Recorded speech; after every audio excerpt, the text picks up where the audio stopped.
Welcome to Hacking Business Technology. I'm your host, Matt Barron. Farah may be joining us. This is my dog, Eddie. Welcome to my kitchen. I thought I'd mix it up a little bit this week, as I usually do. And I figured I'd make some coffee at the same time. That way, you've got something to watch and I've got something to drink. So I named this week's episode very specifically, and it actually stems from sort of a concept that I've been thinking about a lot recently. So what I'm doing right now while I'm making espresso is it's good to make espresso into a hot cup. So you put boiling water in your hot cup in your cup right away to heat it up. It's a good thing to do for espresso. So entropy. What I'm really talking about when I say architecting for entropy is the degradation of systems over time, because it is going to happen, right? I mean, even if you put in a project, even if you start a brand new project right now, there is no way for you to possibly incorporate all the lessons learned from the project, or you don't have enough money to incorporate all the lessons learned from your project. And the systems, ultimately, that you put in will fail. So that is what I'm labeling entropy, the gradual degradation of systems, whether they become out of date, poorly managed. There's so many reasons, and you probably know a lot of them. This is called the portafilter. Portafilter on an espresso machine also should be hot when you make espresso. So you pour boiling water over it.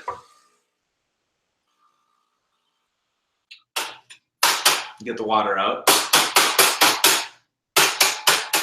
Hope you're enjoying this episode. So that entropy is something that we all have to deal with, and I have a theory that it is avoidable. I don't have a ton of use cases. I would love to get more use cases or case studies where this could exist. But I think the idea is that basically you abstract. You abstract. So what I just put in there is a little filter. It's got little holes in it. That's where the coffee goes through. I have to stand for this part. Those of you who know me, I'm much taller than this. Our counters aren't built for giants. This is fresh ground coffee. I literally just ground it right before the episode started. It's such a loud noise that I figured it would be an obstruction to our time together. So my theory is that you abstract your systems of record, which we have everywhere, ERP systems, CRM systems. You abstract them with a common layer, a common interface, a common presentation layer, for lack of a better term, or for our historic use of good terms. So I just put the coffee in there. You saw me tamp it and level it off. You don't really do much with it. You just want gravity to kind of get the grounds packed in a little bit. And then you flatten it off, basically, so it all comes down. What you're trying to do is make a puck of coffee, so it's nice and tight. And that's where this tamper comes in, and I'll actually hit it here. And I guess you don't really have to pack it that much. I choose to, because it tends to make a more consistent coffee. But if you watch at a coffee shop, they don't really tamp it that hard. And in fact, a lot of them have automatic presses, which I can't find on Amazon, which is an anomaly these days. So now I've packed the coffee. It's actually ready to go. I've got one last step to prepare, and that is the steamed milk. What's interesting is that most espresso machines as a system, speaking of entropy, the steam wand is the first thing to go. There's a lot of moving parts. You're dealing with pressurized steam and milk. And so it cooks inside it. It's just a design flaw. So I've never actually used the steamer wand on my espresso machine. I hope that it works, actually. I don't want to go and know that I've got a faulty one. And so my theory is that you can front end any system of record. I'm using skim milk and a Nespresso milk steamer. So you can front end these systems of record with a common portal. And you know, it's really easy to say that. And that's about it. That's about all that's easy about that. And I think if you're going to do that, it's got to be, get the paper towel out of the shot, it's got to be something really flexible, open-ended. And what's really going to be, the hardest challenge is going to be the same difficult challenge that a lot of web app developers and mobile app developers and developers in general struggle with, and that is defining a consistent user experience that is multimodal and multifunctional. And I don't mean like multi-feature, but like imagine someone in finance using your IT system. Imagine someone in facilities using your ERP system. You know, multi-function meaning the different functions that could access it. Yes, the difficult part will become quickly the design. So now an important step in making coffee is to dump the boiling water out, because you don't want a bunch of water in there. Unless you're making an Americano, you do want water, because an Americano is half espresso, half water. And I usually use boiling water because I want it to be hot. What I am making is a skim latte. And it would be a cappuccino, but I usually don't add that much foam. It's usually just steamed milk. And a latte is just espresso and steamed milk. Cappuccino has foam on top. This thing does foam it a little bit, but just enough. And I'm actually going to do the press now. And this is the penultimate moment. The moment right before you get delicious hot espresso. Oh, fantastic. And my espresso machine hasn't been doing well recently. It's actually the beans that I'm using are not the best quality. Now, on this device, speaking of systems, the analytics or metrics for this system is all on one gauge. Fantastic. It's all about pressure. Hopefully I packed it well enough that the pressure gets up high. And like I said, I've been having issues, so it's probably not going to get up to, but you want it to basically be in this gray range here that is espresso pressure level. I'm also going to set off the milk at the same time. And we are making espresso. There's no like Pavlovian thing going on right now. Oh. No. Yeah. It's decent pressure. It's decent pressure. Yeah. It's decent pressure. So we'll see. And what's nice is I made it in a clear cup here so you can actually see what's happening. If I were, oh man. Shooting with a laptop is never that easy. You can see the espresso there. And I did way too big of a pull. I'd say that's at least an ounce too much, maybe a half ounce too much. But I was distracted by y'all. Okay, so I've made the espresso, the steamer is done, and I just pour it in. Oh my gosh. Now the Pavlovian stuff kicks in. Just turn this off real quick. Oh my gosh. If you're a coffee lover, you know how much this is awesome. So a skim milk latte, absolutely highly recommended and fantastic.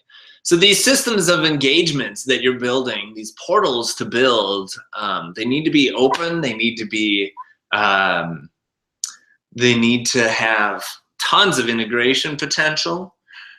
They need to be web scale. They need to be able to store data temporarily and permanently.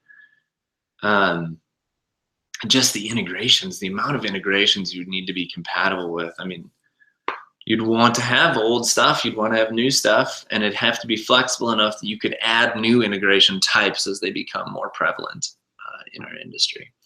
And then what happens is your systems of record, they are still very important, of course. You know, in the IT world, you would never get rid of your CMDB because it actually is really valuable information. If you're going serverless, I would argue that you would still have a service map, something similar to that, so you could physically see these things that don't physically exist. I don't really like the term serverless because there's always a server, but you get the idea. And so these systems of record are still just as important, if not more important than ever before. But what that abstraction layer gives you is the ability to change out your systems of record without retraining your entire workforce. Every time you roll a new service management platform, everyone's got to be trained on it again. Every time you roll a new HR system, oh, an HR portal, guess what? Now your forms are all in a different spot and they all look different. The amount of money that your company is wasting when you go through a retrain of your entire workforce or even a subset of your functions, it's not value add. It very rarely becomes value add unless your systems are archaic, which they would be if you never had an abstraction layer to present people to. So the concept being, you know, let's take something like, say you've got a system that just stores employee numbers, employee names, social security numbers, you know, the details of your employees, how much they make, what their benefit structure is like. Actually, that sounds really complex. Yeah, it sounds really complex. Don't build that system. Actually, do build that system, but make it better than the last one. So let's say you've got one of those systems. You know, just getting everyone to put in their data is bad. That's just hard. It's hard to get people to say, okay, now you need to log into the system. Oh, and guess what? It's a new username and password. You know, why not throw that into the mix? You have to learn a system and you have to remember this 40-character string of letters and numbers and random characters, and people just are not up to it. Org change and training people are two of the most expensive parts of any project. I would love to see a case study where they're not. I guess in an agile project, yeah. Even then, you know, if you could incorporate different training elements in each part of the application and present it as people discover it. So, you know, this week you rolled out profiles. So now when someone logs in, you say, hey, look, there's a new profile here, bing. And then click on it to learn more. Click, you go into the profile page and it says, oh, here's all the stuff. Here's what's important to you. You need to make sure you fill this in, and here's why. You'll make more money if you do it. That sort of thing. So yeah, those systems of engagement, they have to be flexible, they have to be open, they have to talk a lot of different languages, and the investment in time into that portal is what's going to be the difficult pill to swallow, right? What everyone is going to want is they're going to be in two boats. They're going to say, give me the WordPress template so that it looks the way that I want. I can pick out of these 50 and you get one of these 50. Or they're going to be, hey, I want it to be completely customized for my company. I want it to have the same look and feel as this other system that we spent $3 million implementing a decent user experience in. And both of those are valid needs. Basically, you either are picky about your design and user experience or you're not. And if you're not, you should be getting one that at least functions pretty well.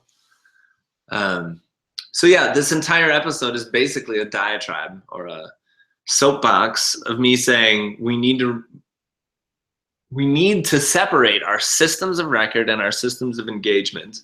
To keep them together in one, it's a higher risk. It's a higher risk. It ties you up like this during contract negotiation, you know, because if everyone is already going to your ERP portal Who wants to renegotiate that ERP system? Not someone who wants to tick off everyone in the company. So if you can abstract like that, and abstract with a company, and this is actually my pinned tweet. If you ever look at my, I am very particular about what tweet I pin to the top of my stream. Yet I'm sure no one ever looks at it. They're using their stream or Hootsuite or something to read Twitter. Anyway, my pinned tweet, go and read it right now, actually. I'm not going to tell you what it is. Go to twitter.com/MattBaron.